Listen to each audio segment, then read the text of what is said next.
So, hello everyone sa for today's video. Ayan. Meron lang akong isang napakalaking problema. Hindi ko na alam kung paano namin sasolusyonan. Problemado na talaga kami ng kapatid ko.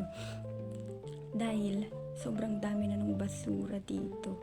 Mahigit isang buwan na yatang hindi na iitapon yun. Wala talaga. Kahit anong parinig namin, hindi man lang talaga tinatapon. May hinihinaan ko yung bulis ko dahil nandyan lang yun. Nasa labas. Sinaran ko lang yung pinto. Baka marinig. Napakarami na talaga ng basura nasa baga ako. So wait lang, ipapakita ko sa inyo. Sobrang dami na talaga. Wait lang.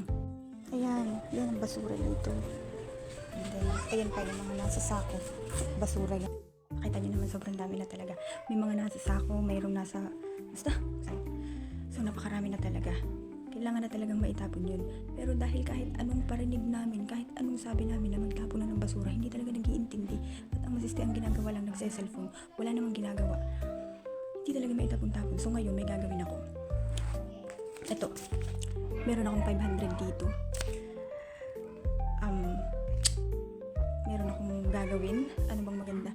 Basta, lalapit ako sa kanya mamaya and then magpaparinig ako kung sino bang gustong magtapon ng basura. Titignan natin kung kikilos ba siya sa halagang 500 o patuloy siyang magmamatigas. So, tingnan natin kasi mamaya. Ito.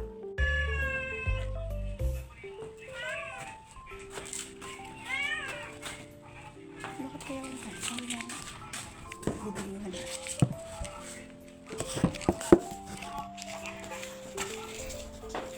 Can't wait to umalis.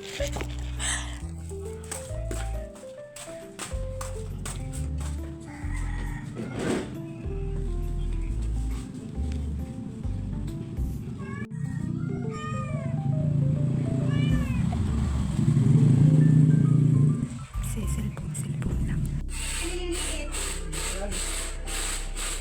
Ang kadami ang sigo.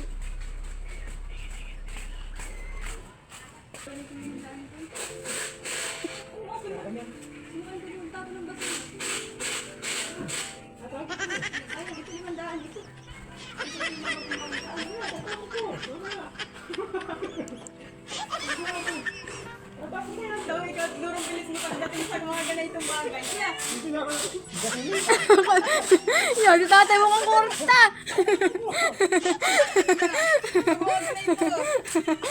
Madidilaw na pera. Mabilis. Ano pa nakabilis kasi magpatapon ng basura? Wala. Ay, ganyan lang kabilis magpatapon ng basura. 500 na pala ngayon ang bayad sa pagtatapon. Napakamahal. Grabe. Bilis laang pag mga ganayang bagay. Siyempre mo, kaya mahal. Kapag katapunan ko yung basura, sariling luti. Sariling luti. Sarili mo din basura yan. Hindi ko masasakyan. Galing mo. So, yun lang guys. Goodbye. Thanks for watching. Don't forget to like, share, and subscribe. Bye.